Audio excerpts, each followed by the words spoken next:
You are now listening to Project XX Cast podcast series. Yeah, some really good points there, guys. Thank you for that. We'll move on to the next discussion point. So what I'd like is if you can share some gender stereotypes among young people. And I can give you an example, and you can just tell me if this is still prevalent today or not. But I'm thinking about when I was a bit younger, I won't say how old I am now, but when I was in school, some of the stereotypes about boys always being stronger than girls, or perhaps girls being smarter than boys, as an example of some gender stereotypes. Can you share any that you think are quite prevalent today? With boys, most of the times we're allowed out till later, and parents trust us more because we can protect ourselves if something happens. Okay, that's a very good one. And N, can you add to that in terms of gender stereotypes? When boys have a high body count and get with lots of girls, they're players, but girls do the same, they're called sluts. It's just wrong. So the amount of sexual partners you have, in one sense, can be rated, in one sense, is very looked at as a negative thing.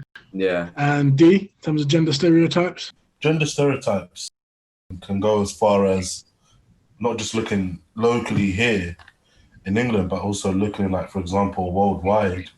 If you come from a certain country, we may know or may not know, for example, Middle East, the rules also can be seen as fair there, but when it comes to bringing it here, where they can only go out wearing certain clothes, it can always be upsetting to experience, if that makes sense. In a sense of clothes, a guy can wear the least amount of clothes and be seen as good, but if a female wants to do it, it's almost what are you doing? And especially with a lot of popular things going around with websites and OnlyFans, it's seen as if a girl has it, it's wrong. But if a guy has it, he's doing well by getting money. So I feel like that's a very big stereotype.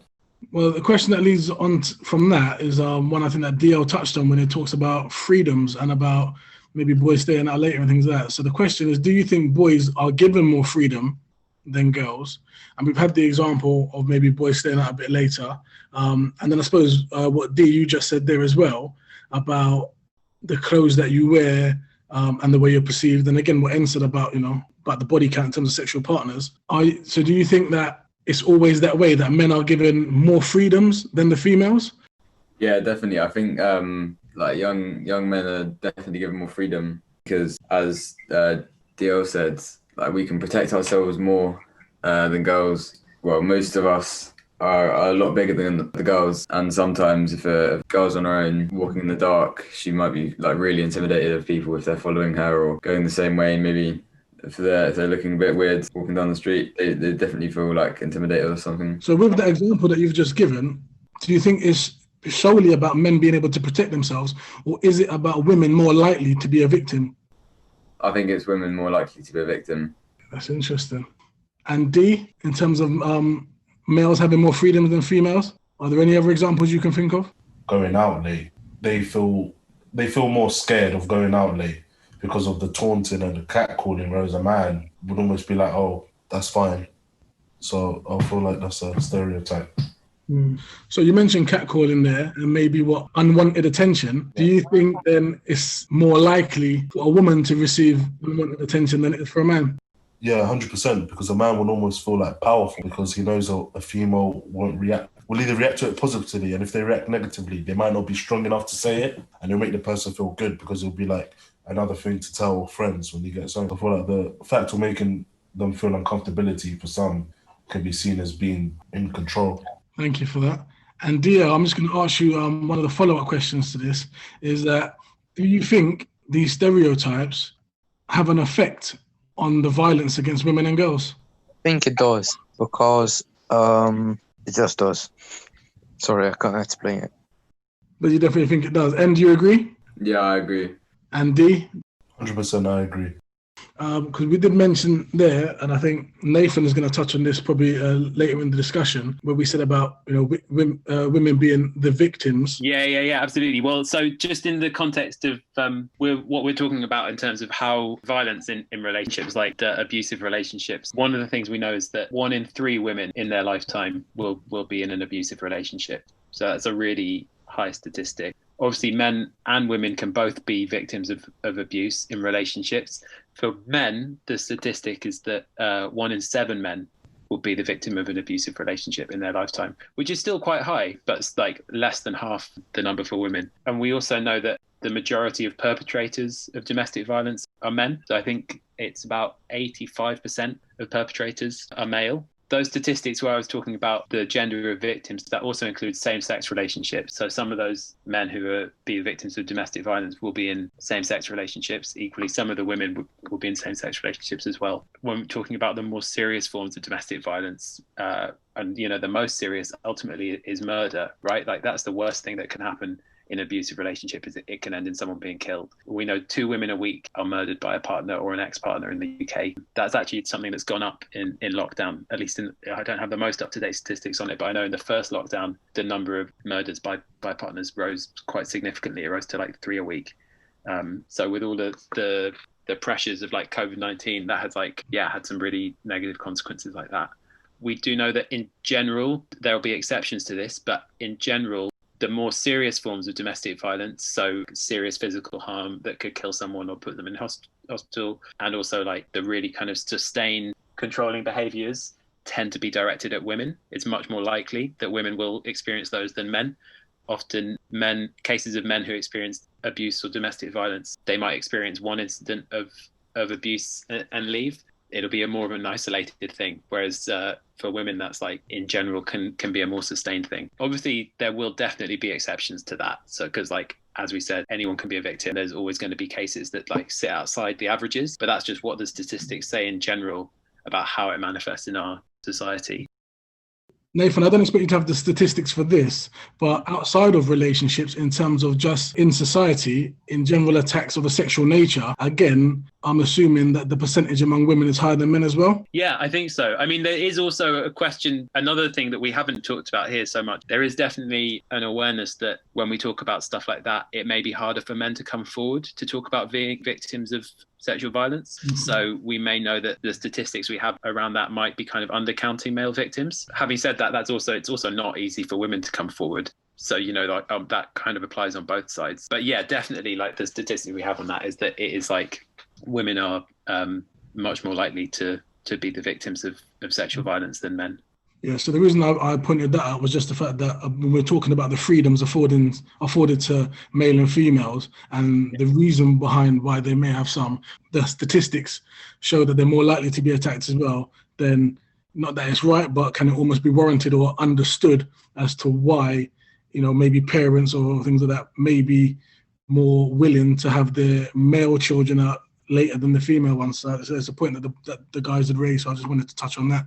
Sure, yeah. And then I guess we just have to ask about like where we put the responsibility for that kind of thing. Because I think if we start as a society putting the responsibility on women to like act a certain way in order to protect themselves from violence, there's like a danger. Oh, I think we lost you there. But we get the gist of what you were saying. Yeah, definitely. It's not about the victim having to protect themselves, but why are people perpetrating these acts? And I think that needs to be looked at on a wider scale in society.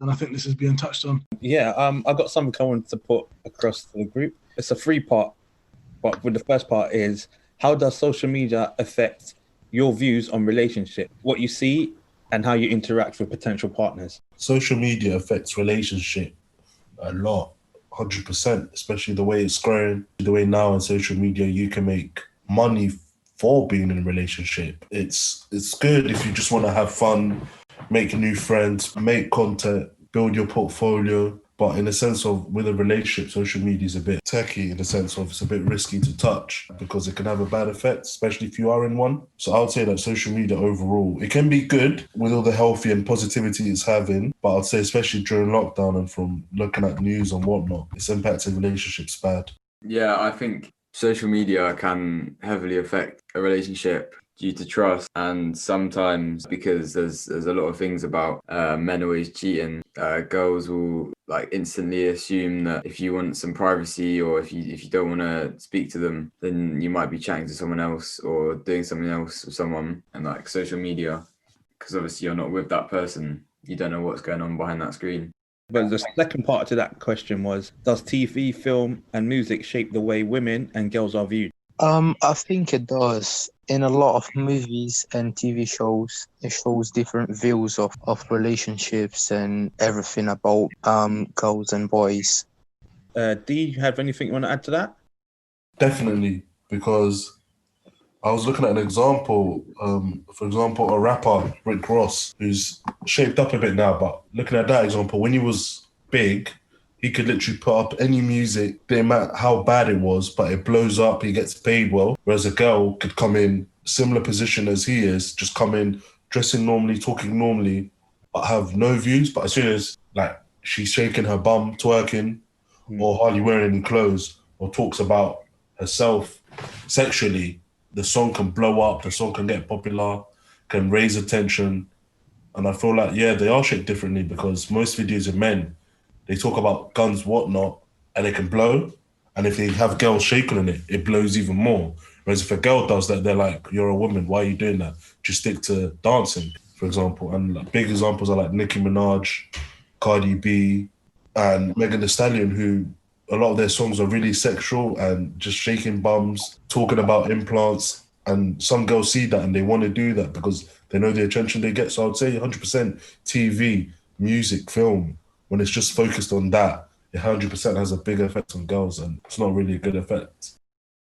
So a lot of TV shows and films, like, they sort of make girls think that boys just want sex out of a relationship when that's not all boys want in a relationship. It happened, like, to me quite a few times where girls have just thought I was trying to get them in bed or something. It's not been that. All right, then. The last part to that question, I'll say, then, is does or can media affect violence against women and girls? Yeah, I think it really can, because some boys might get angry with some certain stuff. I don't know. And DL, do you think that media affects violence against women and girls? It can affect and it cannot as well, because depends. For example, if a girl wants to meet this boy and she just met him in our social media, and maybe he's not what she's thinking, and when she gets there she gets sexually violated or just violated, can affect as well, you know. So I was just going to ask this question: how can you identify when a relationship crosses the line from unhealthy to abusive? When the other person is trying to be spiteful and make the other person feel down. This is not even just on a daily basis, like once a week or twice a week or something. That's still quite abusive, especially when it starts to get a lot more physical and maybe the girl's getting hit or something. I think that's definitely when it turns into abusive. That's interesting. So I'm hearing like two sides of that. So one, the last thing you said there is like, if there's physical violence involved, then that's abusive. And then the other thing you started off with was like, tell me if I'm like misunderstanding you, but that it's like that if someone is trying to make you feel bad, like obviously we all make mistakes in relationships. Sometimes we say things that upset our partners or whatever, and we didn't mean to. But if like a partner is like deliberately trying to make their partner feel bad, then that would be abusive. That's what I was saying. That's really interesting. DL, have you got any thoughts on that? How would you identify when a relationship crosses the line from just unhealthy to abusive? When, for example, one of them forces the other one to do something, or even when you're arguing so much that one of them just want to hit the other one, I think that will be abusive as well. Really interesting. Okay, so we've got, so again, physical violence, so hitting someone. I think you also talked about control there, when you're kind of controlling the other partner. D, let me ask that to you. How would you identify when a relationship crosses the line from unhealthy to abusive? When the play fighting starts, you always want to be play fighting. That's just hidden underneath. Like, why do you even want to fight your other half, fight your partner, show harm to them? Like, I know sometimes it can be banter, but when it's constant, or like the hitting in the back, punching, more times, not trying to be stereotypical, you see yourself as obviously being the dominative and like being strong. If you already know that, have that, take it. But when you start touching, like physically, and start hurting or even throwing stuff, for example, as well, that's just when it becomes unhealthy and actually becomes abusive. It just makes the other person feel uncomfortable. And you can also lose the trust and love that you've built. That's really interesting. And I really like what you said about play fighting there. Like I said, I go in and do these workshops in schools where we talk about kind of different behaviors and how they're healthy and unhealthy. And when we talk about kind of different forms of like violent behaviors, I guess slapping or pinching or whatever, often people will say like, well, what about play fighting? And it's actually like when you start to unpick, like, well, what's the difference between play fighting and real violence or fighting? You know, really it's about like the intention, right? And like what you're both thinking. But I think play fighting is an interesting one because it can kind of, like you said, it can be a really easy way for a perpetrator to disguise what they're doing. Just say, oh, I'm just joking. I'm just playing. Oh, it's just banter. But actually, like, what actions you take will have an impact on your partner. And you can say like, oh, it's just joking. But if they're not laughing or finding it funny, then like, is that play fighting, or are you just using that as an excuse so you don't have to kind of look too deeply at your own behavior? But yeah, so I think that's a really interesting one to talk about. But yeah, thanks for that, Dee. So we talked a bit about abuse, and maybe this would be a good time to talk in more detail about different types of abuse. So where we would always say that really there's 5 types of abuse, one of which is physical, which we've talked about a lot already. So physical violence, hitting, punching, kicking, pinching, kind of any form of like physical violence or abuse. Yeah, that would be one of the types. There's also 4 more. Do you guys want to guess what they might be? Can anyone think what the other 4 types of abuse might be? I'll tell you what, why don't I give them to you, and then like you guys can have a think about what that might cover. So like, let's start. So one, we would say, we've talked about physical. Another one we would talk about is psychological and emotional. So we put those together. But what would be an example of like psychological or emotional abuse for you guys? Maybe insulting partner's personality or their looks and making them feel bad about it. Yeah. So, okay. So insulting your partner, making them feel bad about themselves, whether that's their appearance or their personality.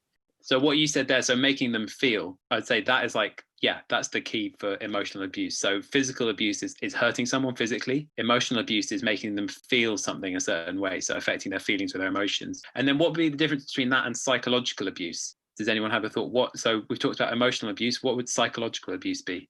Yeah, mentally would be the one I'd say. Yeah, okay, cool. What would be a specific example of that? Airing them, for example, avoiding them. For example, you live in the same house and you're not even responding to them, but acknowledging them, making them feel invisible, and just doing stuff. Yeah.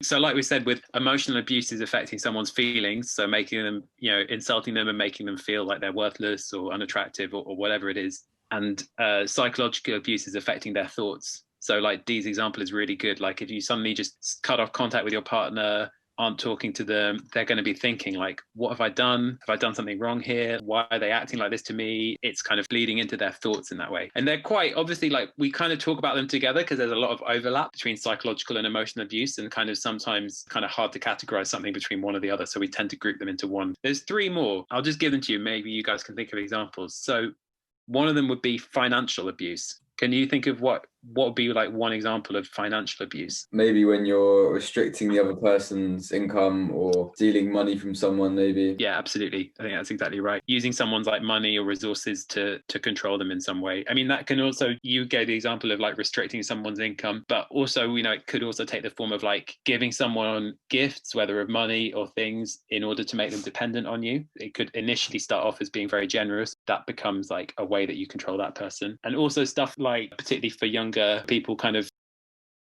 if a partner stops them going to school or stops them going to work, like going to school, even though school is not a place you get money, but it's still like taking away that, like, their source of support outside of that in their life.